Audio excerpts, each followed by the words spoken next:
Obviously, our first thoughts this morning are with the victims, their families, and the city of Boston. We know that two explosions gravely wounded dozens of Americans and took the lives of others, including an 8-year-old boy. This was a heinous and cowardly act, and given what we now know about what took place, the FBI is investigating it as an act of terrorism. Anytime bombs are used to target innocent civilians, it is an act of terror.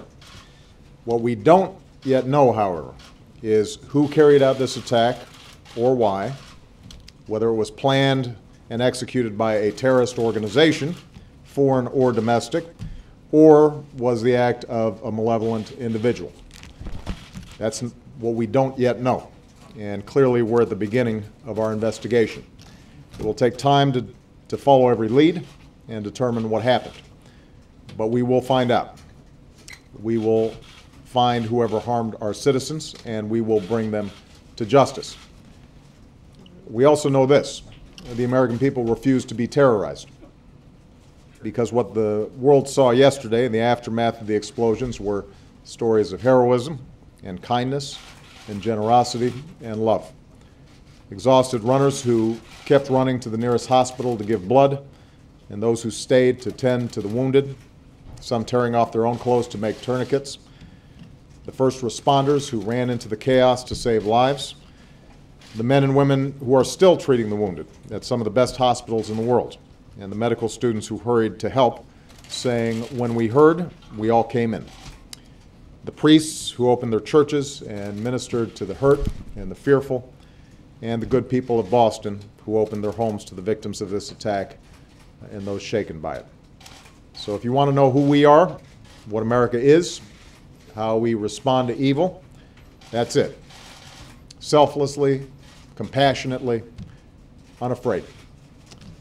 In the coming days, we will pursue every effort to get to the bottom of what happened, and we will continue to remain vigilant.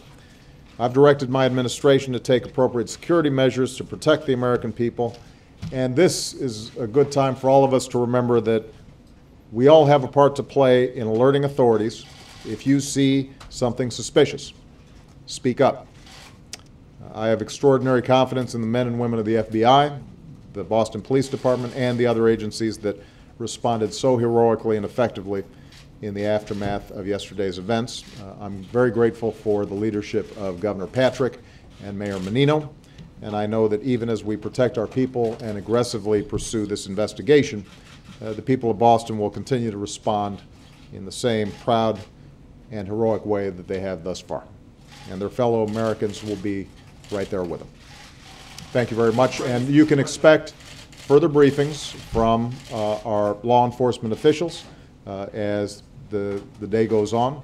When we have more details, they will be disclosed. What I've indicated to you is what we know now. We know it was bombs that were set off. We know that obviously they did some severe damage. We do not know who did them. We do not know whether this is an act of an organization or an individual or individuals. We don't have a sense of motive yet. So everything else at this point is speculation. But as we receive more information, as the FBI has more information, as our counterterrorism teams have more information, we will make sure to keep you and the American people posted. All right? Thank you very much, everybody.